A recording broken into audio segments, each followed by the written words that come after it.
So, hello everyone and welcome to Rafa Study Center. Today we'll be learning about sequence and series and basically the types of sequences and types of series that we would be seeing. So, basically up to 10th standard, in 10th standard we only learn about one of the series, I think. So that is AP. Okay.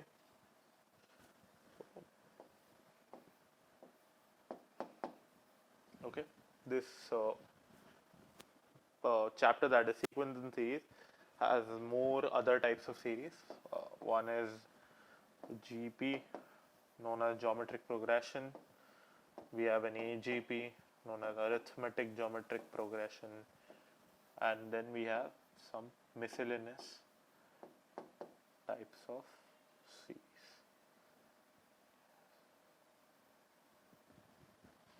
Okay. So we have almost 4 types of series. Okay. In the miscellaneous type, there are questions on Bernoulli's theorem and all. So we won't be looking at all of this part. We'll be looking at only this part today. Okay. I'll be covering all of this part in the near future, but today we'll be looking only at AP and the basics of arithmetic progression. What is an arithmetic progression and how do we go about solving the problems of arithmetic progression? Okay, so let's start.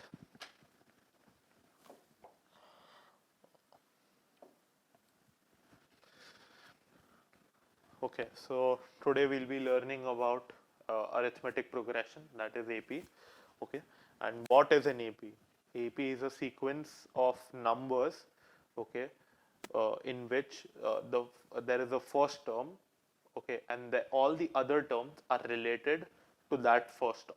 Okay, I'll be showing you, I'll be giving you an example and showing you how this happens.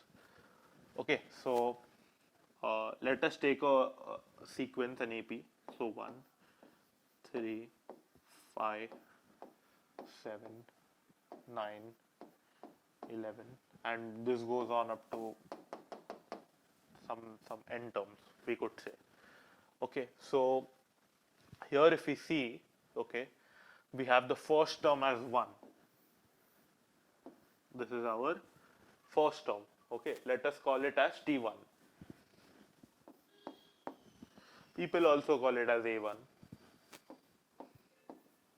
Okay, it is your choice, you can call it whatever you want. Naming does not matter.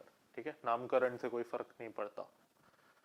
ठीक है, so the next term is 3, then the next term is 5, then the next term is 7, then the next term is 9, then the next term is 11.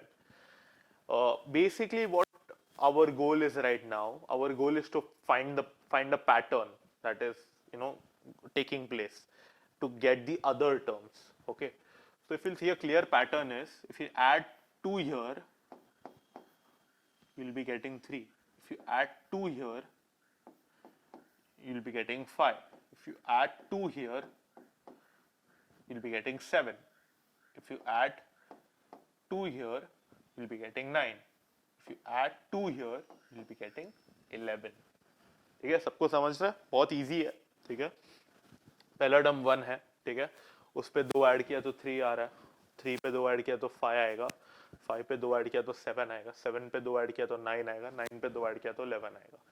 ठीक है, पूरा chapter sequence and series का जो पूरा chapter है, सब कुछ पैटर्न्स पे है. अगर तुम पैटर्न ढूंढ पाते हो तो तुम पूरा चैप्टर एस कर जाओगे.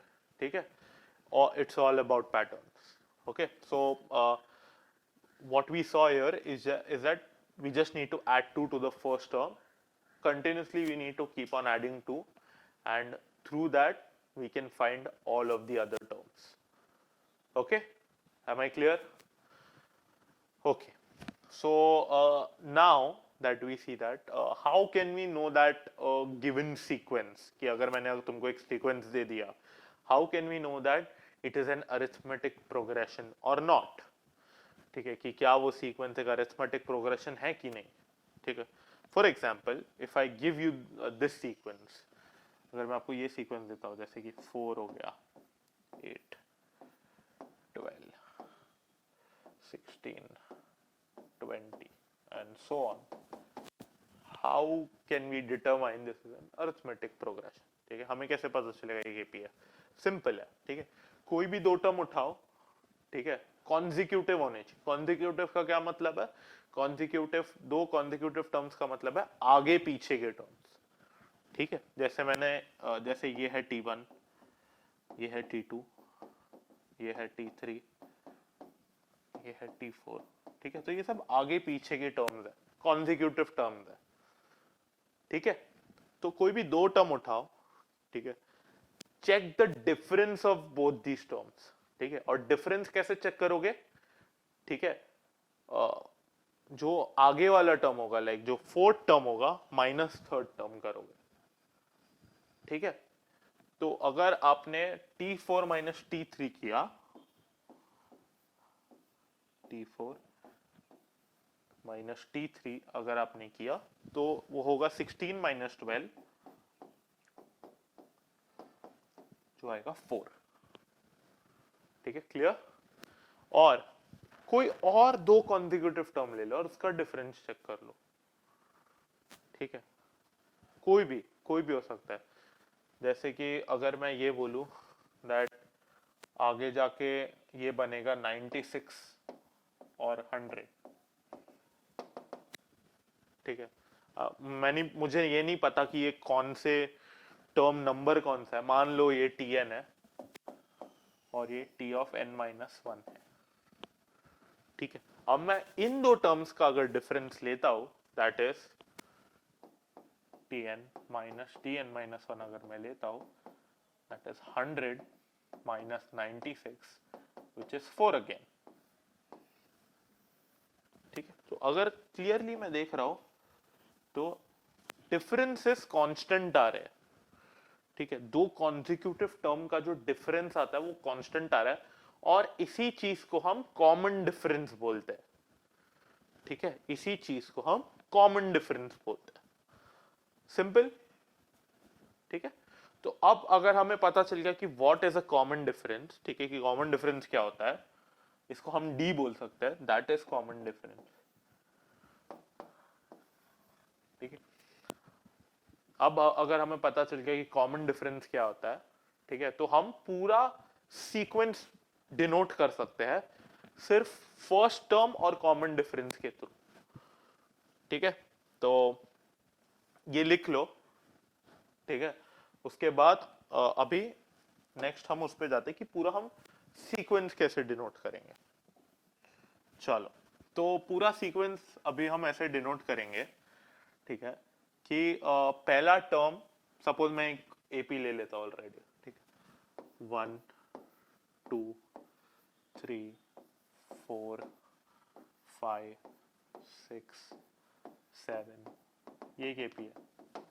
मैं सारे नेचुरल नंबर्स लिया हूं मैं, ठीक है, a sequence of natural numbers and they are all in an AP because जो कॉमन डिफरेंस है, अगर T2 माइनस T1, जैसे ये T1 हो गया, ये T2 हो गया, ये T3 हो गया, ये T4 हो गया, ये T5 हो गया, T6 T7 सो ऑन, ठीक है। तो कॉमन डिफरेंस क्या होगा? T3 माइनस T2 अगर मैं करता हूँ, ठीक है, अगर मैं T3 माइनस T2 करता हूँ तो ये आएगा 3 minus 2 which gives me 1. Okay, so my common difference is 1. I have my first term as T1. Okay, let us T1 को मैं A मान लेता हूँ, ठीक है, फर्स्ट टर्म को A मान लिया इसको मैंने, ठीक है। तो अब मेरा पूरा सीक्वेंस मैं A और D के टर्म्स में ही लिखूंगा, मैं पूरा AP जनरलाइज कर रहा हूँ अभी, ठीक है। वो क्या होगा देखते हैं, ठीक है। तो ये A हुआ पहला टर्म, क्योंकि 1 ही है पहला टर्म, तो सेकेंड टर्म 2 है, तो मैं A प्लस डी बोल सकता हूं इसको, ठीक है। अब होता क्या, मैंने तुमको क्या एक्सप्लेन किया था कि हम 1 ऐड करते जा रहे हैं इस केस में, क्योंकि कॉमन डिफरेंस 1 है, ठीक है। तो बस कुछ नहीं, सेकेंड टर्म को 1 ऐड कर दो, तो ये हो गया A प्लस 2D,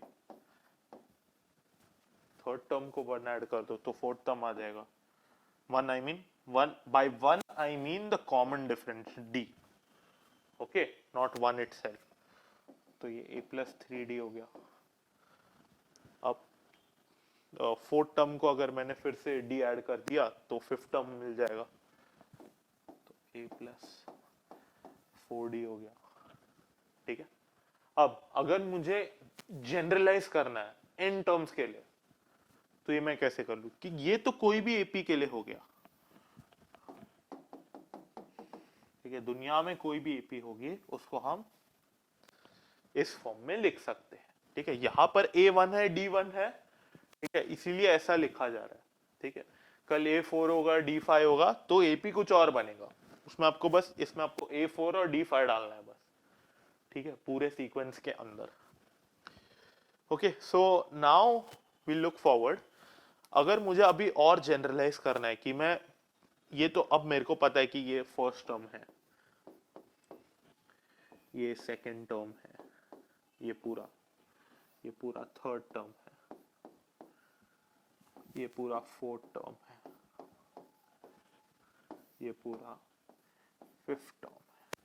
ठीक है, अगर मुझे इन सब को जनरलाइज करना है कि मैं कोई भी n टर्म निकाल पाऊं.